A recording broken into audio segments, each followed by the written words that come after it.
deegaanka fadhiga oo bari ka xiga degmada Garadeg waxa maanta lagula kala wareegay jifida laba marxuun oo dhan 66 halaad kadib markii horaantii sanadkii hore laba beelood oo iyo daris wadaagii ay diriir ku dhex martay deegaanka Sincaro oo ka tirsan degmada Garadeg taasoo sababtay dhimasho waxaana goobjoog ka ahaa saraakiil sare oo ka tirsan ciidanka qaranka Jamhuuriyadda Soomaaliland barasaabka gobolka Sanaag Axmed Jaamac Cabdi Falay maayirka degmada Garadeg mudane Faarax Aadan iyo mas'uuliyiin kale aad u tiro badan waxaana ugu horeyntii halkaasi hadalka kala gudoontay labada jiif caaqil ee beelaha daris wadaagta ah waxaana hadaladoodii kamid ahaa 60 halaad oo jifidii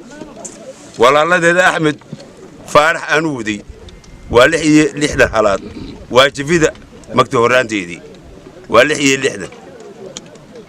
waxaan leeyahay iga gudoonta geelaasaan idin wadaa dejiif waxaan ka rabaa inaad iga gudoonto عليكم ورحمة الله وبركاته.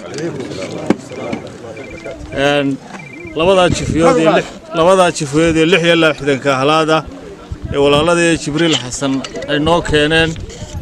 وأنا أقبلني وأنا كجدوبني شيفك يطلقك. dhinaca kale ayaa halkaasina waxa ka hadlay taliyayaasha ciidanka qaranka Soomaaliland barasaabka gobolka Sanaag iyo mas'uuliyiin kale kuwaas oo dhamaantoodba u soo jeediyay hadallo isugu jira nabadayn talo iyo dardaaran waxayna hadaladoodu u dhignaayeen sida tan joognay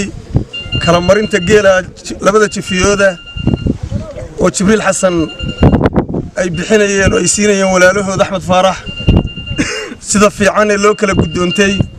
inaanu goobjoog ka noqono aad baan ugu faraxsanahay anagoo ah guddiga nabadgelyada gobolka oo barasaabka hogaaminayay iyo saraakiisha maaragtay sare ee booliiska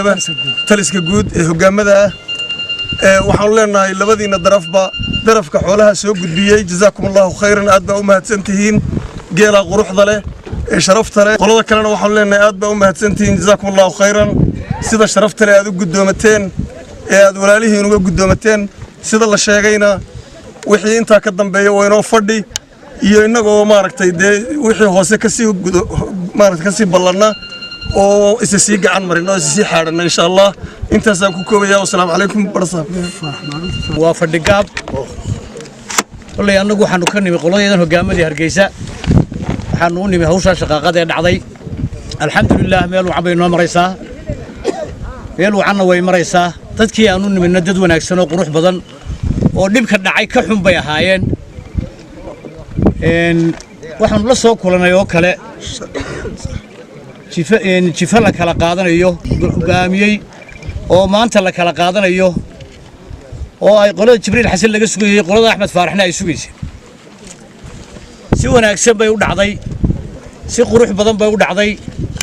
annagana aad iyo aad bay farxad noogu tahay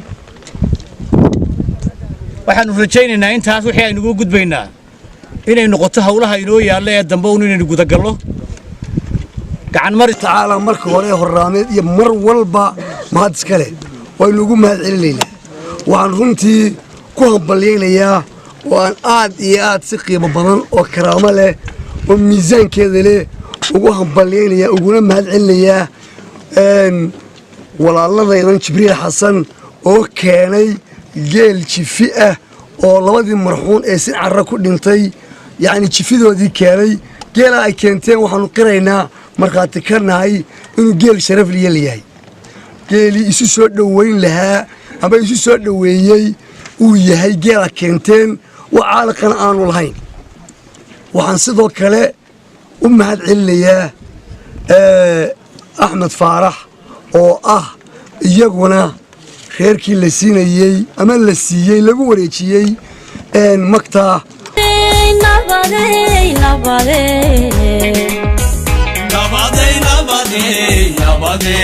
nabadey warkaasheelan ninku waayay baasheega hasanoon habeen seexan noloshana ku guulseega hasanoon habeen seexan noloshana ku guulseega